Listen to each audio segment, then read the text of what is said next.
Good afternoon, pre-calculus students. I'm here today to give you some 5.5 notes. This will be the last section in Chapter 5. Um, so we'll go through the lesson. You'll have time to work on your homework. And then tomorrow you'll get your quizzes back and get some feedback on those and an opportunity to rework those problems. So let's get through the last section in Chapter 5. I will say that there are stations happening outside my room right now, so if you hear people running in the background, that is what's happening. But let's go ahead and get started. So in section 5.5, there are quite a few formulas. We are not going to do all of them. We're just going to do 2 sets. And these will be given to you on your test, which is next Wednesday. So write them down, but no, you will not have to memorize them like our fundamental identities. So here we go. Here are your double angle formulas.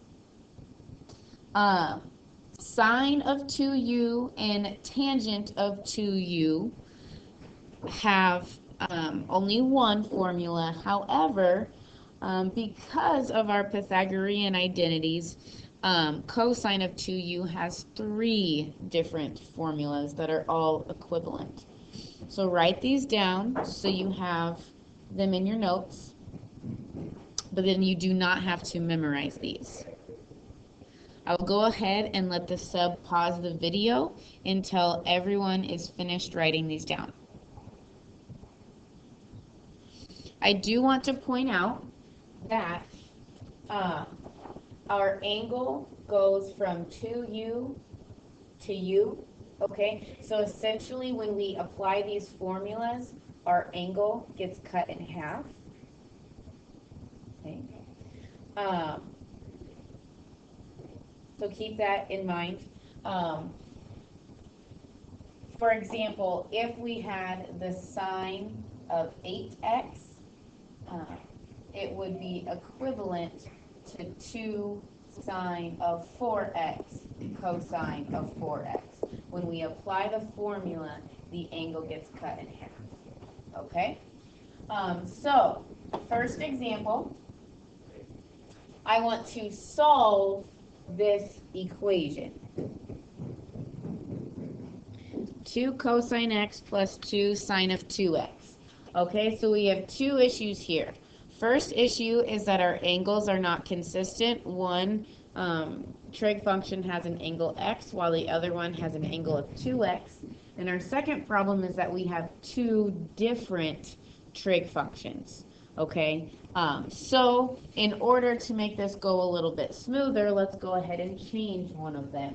Now, here I have the sine of 2x, and we have a formula to reduce that angle down. So what we can do is we can take sine of 2x and write it as 2 sine x cosine x. Okay. Notice how we still had that coefficient of 2 right there, so it stays there. And then we multiply it by 2 sine x cosine x. So what we really have is 2 cosine x plus 4 sine x cosine x equals 0. Now, you will notice now we have 2 terms, both of which have a cosine of x, I guess a 2 cosine of x attached to them. So what we can do, we have a GCF, so we can factor it out. So we can factor out 2 cosine x. So left over, in this first term, we're left with a 1, and in the second term, we're left with 2 sine of x. Okay. Now that we have 2 factors that equal 0, we can set each of them equal to 0.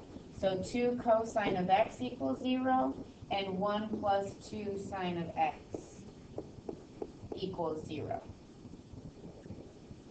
Okay.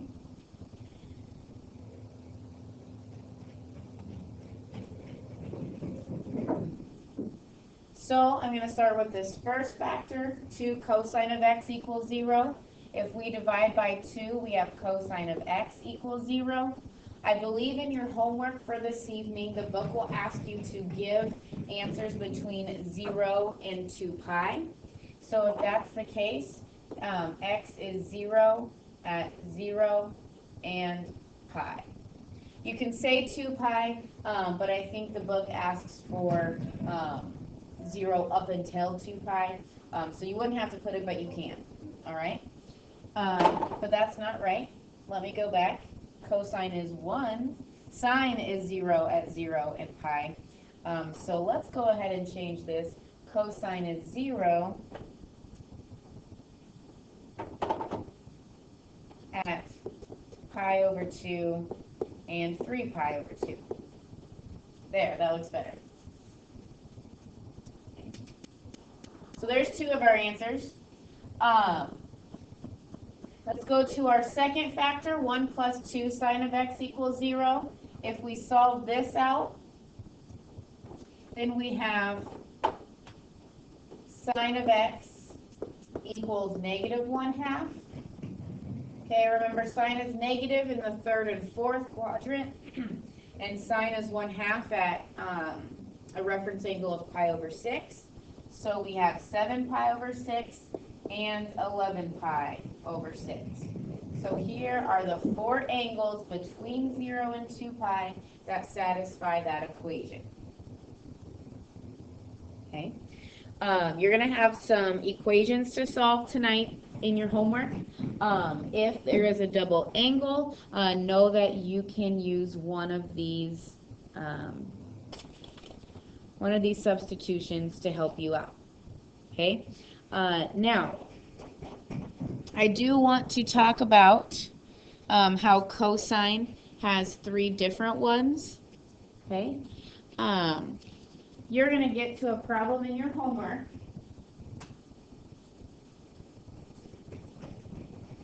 That looks something like this.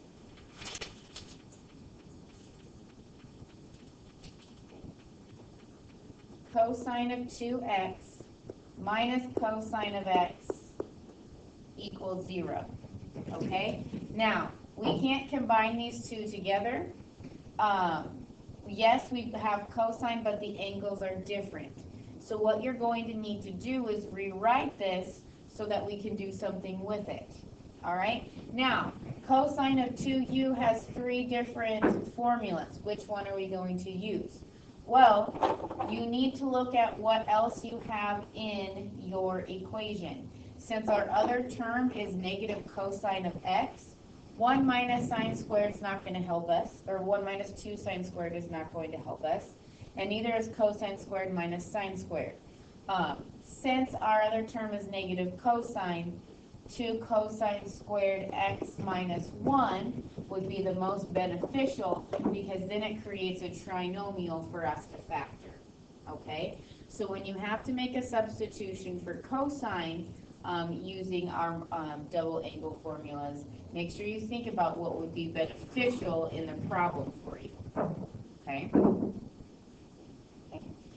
The next type of problems you're going to see are these. Okay? Basically, we need to recognize what formula is being used and rewrite our expression using that formula. So this is kind of working backwards with the formula, what's on the right to what's on the left. So 4 cosine squared x minus 2. What I notice is we have a GCF of 2, so let's go ahead and factor that out.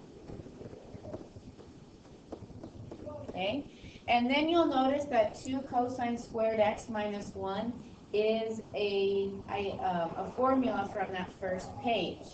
2 cosine squared x minus 1 is the same as cosine of 2x. Okay, so 2 cosine of 2x is what we can rewrite this expression as.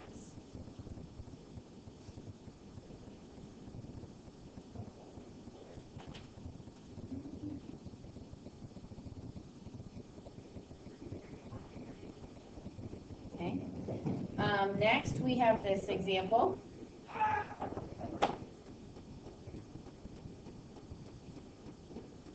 We have 4 sine of 4x cosine of 4x. Okay, now our angle is 4x. We cannot remove anything from the angle. All right, now if we think back to our formulas, we know that sine of 2u is this right here. All right, so what we can do here with this expression is we can say, okay, well, if I have a 2 in front of a sine times a cosine, then that's going to follow along with that formula. So I'm going to break this 4 up into 2 times 2, because what we can do is this looks exactly like the formula except with a 4x. Okay, and that's what I pointed out earlier. Remember, our double angle formulas takes our angle and cuts it in half. So if we're going backwards, 2 sine of 4x cosine of 4x becomes sine of 8x.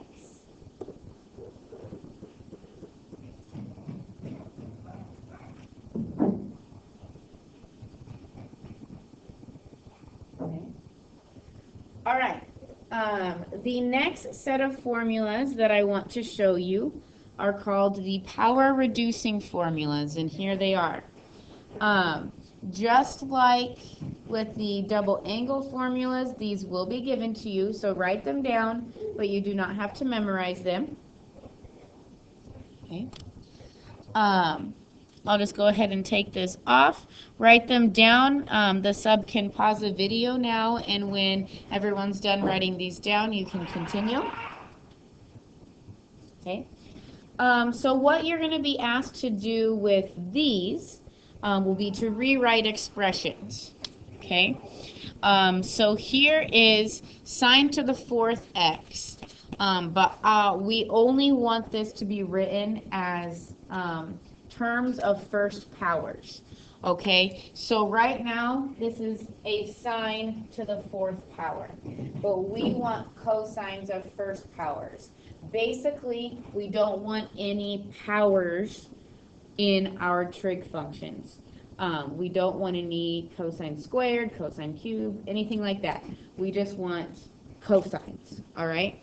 So if I flip back over here to our formulas, notice how each of these formulas take a squared trig function and they change it to an expression with just a cosine to the 1st power, all right? So that's what we are going to do here.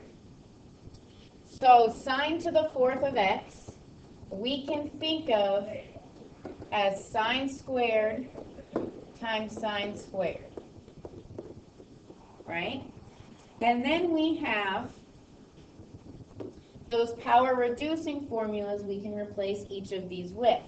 So we have 1 minus cosine of 2x over 2 times 1 minus cosine of 2x over 2. Okay.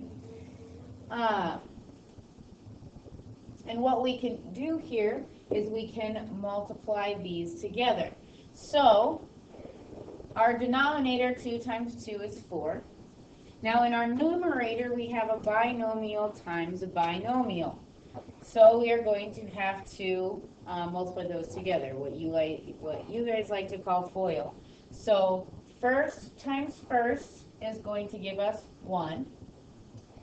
Outside is 1 times cosine of 2x.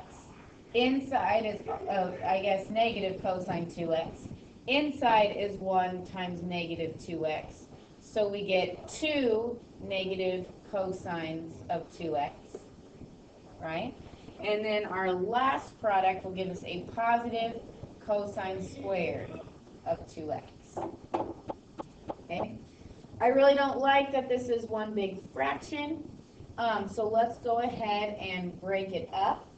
Okay, so we have 1 divided by 4 minus 2 divided by 4 cosine of 2x plus 1 divided by 4 cosine squared 2x. All I did is I just took that and I broke it apart into 3 different terms, okay? I also wanted to put those coefficients as fractions in front instead of making 3 different fractions, because it'll help us when we get to the end of the problem, okay? Now, we still have not met our goal of no powers, okay? We have a cosine squared right here, and we do not want that. So we're going to have to do another power reducing formula, okay? So we have 1/4 minus 1/2 cosine of 2x. That is still fine, all right? Plus 1/4 times cosine squared, we can write as, in this case, 1 plus cosine of 4x over 2. Okay? Now, give me one moment. I will come right back. But notice how in these formulas we go from u to double u, if you will. Okay? From u to 2u. So when we go from cosine of 2x, cosine squared of 2x, since we're using that power reducing formula, we have to double our angle. So that's why we have that 4x there. Okay? U is 2x, so 2u would be 4x. All right? So let's go ahead and make this look a little nicer. We have 1/4 minus 1/2 cosine of 2x plus 1/4. I'm going to go ahead and break this fraction apart to be 1/2 plus 1/2 cosine of 4x. That way we can distribute that 1/4 and combine like terms if we have any. Okay? So we have 1/4, minus 1/2 cosine of 2x plus 1/4 times 1/2 is 1/8 plus 1/4 times 1/2 cosine of 4x is 1/8 cosine of 4x. All right? So what we can do is we can combine our 1/4 plus 1/8 to be 3/8 minus 1/2 cosine of 2x plus 1/8 cosine of 4x.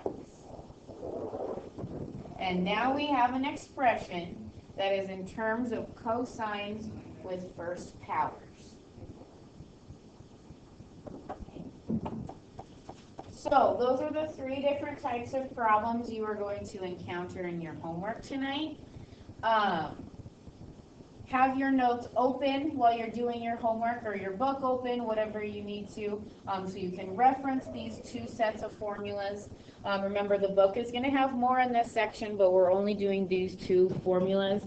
They are going to be the most beneficial for when you move into calculus, okay? These are 2 that I use with my calculus classes when we do certain topics, okay? So what I'd like you to do is work on your homework for the rest of the class, and then obviously tonight as well. You can reference your gold sheet to get that homework. And then our test will be on Wednesday.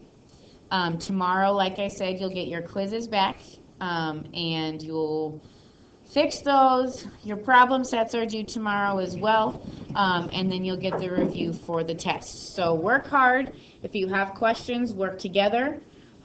Be collaborative. Don't give up. Just keep trying and ask each other. All right?